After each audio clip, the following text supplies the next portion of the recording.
بسم اللہ الرحمن الرحیم۔ انسائکلوپیڈیا آف حدیث کی جانب سے میں آپ لوگوں کے ساتھ حضور نبی اکرم صلی اللہ علیہ وآلہ وسلم کا بہت ہی پیارا فرمان شیئر کرنے جا رہی ہوں۔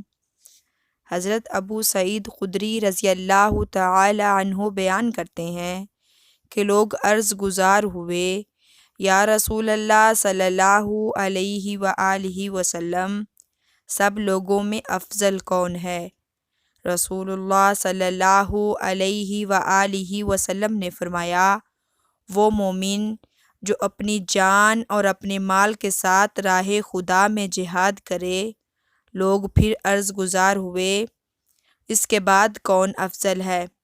آپ صلی اللہ علیہ وآلہ وسلم نے فرمایا، وہ مومن جو اللہ تعالیٰ سے ڈرتے ہوئے کسی پہاڑ کی گھاٹی میں سکونت پذیر ہو اور لوگوں کو اپنے ضرر سے محفوظ رکھے۔